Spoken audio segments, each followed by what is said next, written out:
राजगढ़ की गौरी अपने माता पिता की इकलौती संतान थी। गौरी के पिता मेहनत कश किसान थे। वो सारा दिन खेतों में काम करते। गौरी अपनी माँ का किचन में हाथ बटाती। वो जंगल से लकड़ियां बीनती और माँ के चूल्हे में मदद करती। एक दिन वो जंगल में लकड़ी बीनने गई थी कि तभी उसे रोने की आवाज आती है।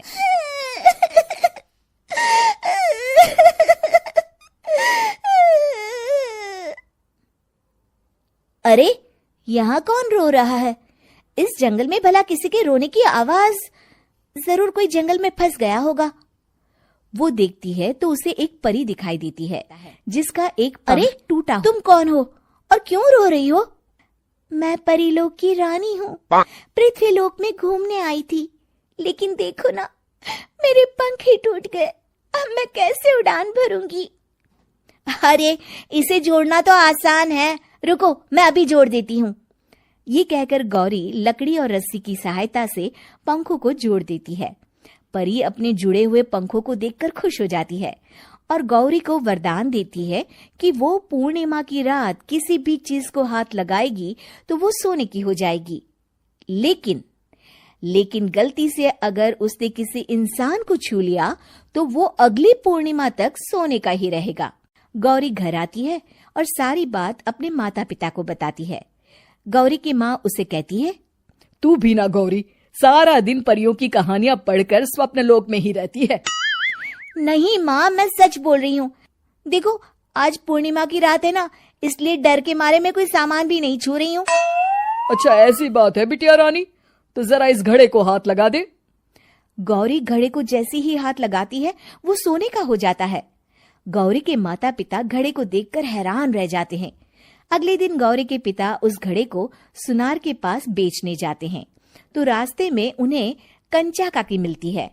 वो सोने का घड़ा देखकर गौरी के पिता से पूछती है, अरे गौरी के बापू, ये पीतल तो बड़ा चमक रहा है। अरे काकी, ये पीतल नहीं, सोना है, सोना। बेचने ले जा रहा हूँ। अरे कहीं कोई लॉटरी लग गई है क्या? इतना सोना? गौरी के पिता काकी को गौरी को परी द्वारा दिए वरदान के बारे में बताते हैं। काकी गौरी के पिता की बात सुनकर सोच में पड़ जाती है और फिर अगले दिन काकी गौरी के घर आती हैं। गौरी के बापू, तुम्हारे लिए मैं एक खुशखबरी लाई हूँ। तभी गौरी की माँ पूछती है, क्या खुशखबरी है काकी? अरे, तुम्हारी बेटी का रिश्ता मैं अपने बेटे से करना चाहती हूँ। अरे, कब तक अपनी सयानी लड़की को घर पर बिठा कर रखोगी? हाँ, देखो काकी, मैं ऐसे ही व्यक्ति से अपनी बेटी की शादी कराऊंगा जो गौरी के वरदान से नहीं, उसके गुणों को समझे। अरे, हमें तो गौरी के गुण अच्छे लगे, इसीलिए तो आ गई हूँ मैं। फिर गौरी के माँ बाप मान जाते हैं और उसकी शादी काकी के बेटे से हो जाती है। अगले दिन, अरे गौरी, कल पूर्णिमा की रात है। तुम्हारे पिताजी परी के वरदान के बारे में बता रहे थे, तो मैं ना कुछ चीजें रख दूंगी, जरा हाथ लगा देना। तभी गौरी का पति वहां आ जाता है और अपनी माँ से कहता है, माँ, क्या जरूरत है गौरी के वरदान? वैसे भी मेरी मेहनत से घर तो चल ही रहा है ना। और गौरी के पिता ने भी यही कहा था कि वो ऐसे ही व्यक्ति से उनकी बेटी की शादी करेंगे जो गौरी के वरदान से नहीं, उसके गुणों को समझे। अरे बस कर किताबी बातें। तेरे लिए क्या लड़कियों की कमी थी जो मैं ये किसान की बेटी घर ले आती? और सुन गौरी, कल अगर तूने सारी चीजों को सोने का नहीं किया तो मैं तुझे घर से निकाल दूंगी और अपने बेटे की दूसरी शादी करवा दूंगी, समझी? इतना कहकर गौरी की सास वहां से चली जाती है।